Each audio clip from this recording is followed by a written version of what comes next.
Bismillahirrahmanirrahim. Assalamualaikum warahmatullahi wabarakatuh. Perkenalkan, nama saya Nurul Fakira Sultan. Saya dari kelas PJKRD dengan NIM 2003 0150 1056. Baik, di sini saya akan mempresentasikan PowerPoint yang sudah saya buat tentang belajar motorik.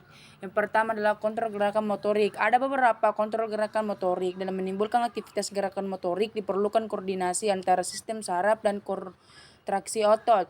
Kontrol atas setiap gerakan motorik, seberapapun tingkat kerumitannya, bergantung pada masukan konvergens ke neuron motorik pada unit motorik spesifik. Ya, yang slide kedua, neuron motorik pada gilirannya mencetuskan kontraksi serat-serat otot di dalam unit motorik, masing-masing melalui kejadian-kejadian yang berlangsung di laut neuromusculus. Slide ketiga, tingkat masukan yang mengontrol keluaran unit motorik. Masukan dari neuron aferen biasanya melalui antar neuron yang terletak di antaranya setinggi kordan spinalis, yaitu refleks kordan spinalis. Masukan dari korteks motorik primer, serat-serat yang berasal dari badan sel-sel piramidalis di dalam konteks motorik primer turun secara langsung tanpa interupsi sinaptik untuk berakhir di neuron motorik atau di antar neuron lokal yang berakhir di neuron motorik. Serat-serat ini membentuk sistem motorik korkospinalis atau piramidalis.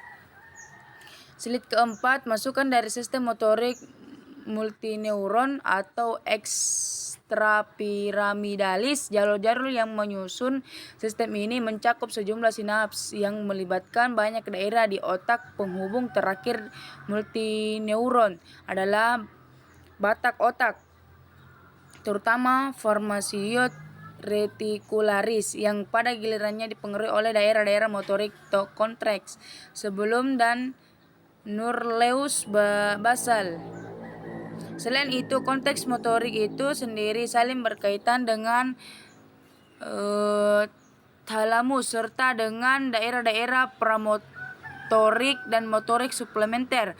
Hanya konteks motorik primer dan batang otak yang secara langsung mempengaruhi neuron motorik, sedangkan daerah otak lain yang terlihat mengatur aktivitas motorik secara tidak langsung dengan menyesuaikan keluaran motorik dari konteks motorik dan batang otak.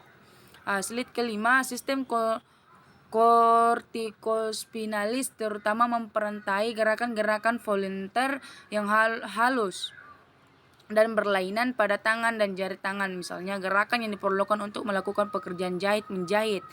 Slide ke-6, daerah motorik suplementer dan pramotorik dengan masukan dari cerebellum merencanakan pemerintah motorik volunteer yang disampaikan ke neuron motorik yang sesuai oleh konteks motorik primer melalui sistem Descendens ini, sedangkan sistem multineuron sebaliknya terutama berperan dalam mengatur postur tubuh keseluruhan yang melibatkan gerakan involunter kelompok otot-otot besar di badan dan tungkai. Slide ke-7, sebagian masukan yang berkonvergensi di neuron motorik bersifat eksitatorik, sementara yang lain inhibitorik. Gerakan terkoordinasi bergantung pada keseimbangan yang sesuai dengan aktivitas kedua masukan tersebut. Jika sistem inhibitorik yang berasal dari batang otak tergantung otot-otot menjadi hiperaktif, tonus otot meningkat, refleks anggota badan menguat. Karena aktivitas masukan eksitatorik ke neuron motorik tidak dilawan paralisis paristik. Lanjut slide ke-9, sebaliknya hilangnya masukan ekstatorik seperti yang menyertai kesukaan jalur-jalur ekstatorik descendens yang keluar dari konteks motorik primer menimbulkan paralisis flaksid otot melembas. Walaupun aktivitas refleks masih ada, kerusakan pada konteks motorik primer di salah satu sisi otak menyebabkan paralisis flasid di separuh badan yang berlawanan, hemiplegia.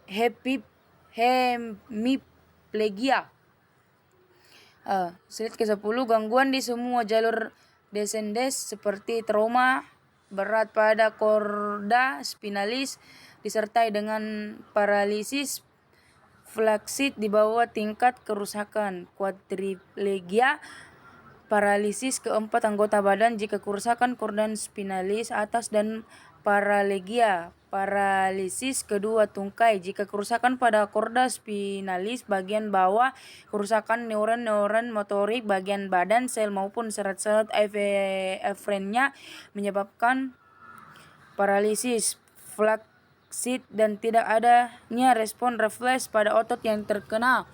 Slide ke terakhir yaitu 11, menimbulkan paralisis tetapi menyebabkan aktivitas yang tidak terkoordinasi serta pola gerakan yang tidak sesuai. Daerah-daerah ini yang secara normal bertugas memperhalus aktivitas yang dimulai secara volunter. Kerusakan daerah-daerah kontraksi yang lebih tinggi yang berperan dalam perencanaan aktivitas motorik menyebabkan ketidakmampuan membuat pemerintah motorik yang sesuai untuk menyelesaikan gerakan yang diinginkan. Baik, itulah tadi PowerPoint yang sudah saya buat. Terima kasih. Wassalamualaikum warahmatullahi wabarakatuh.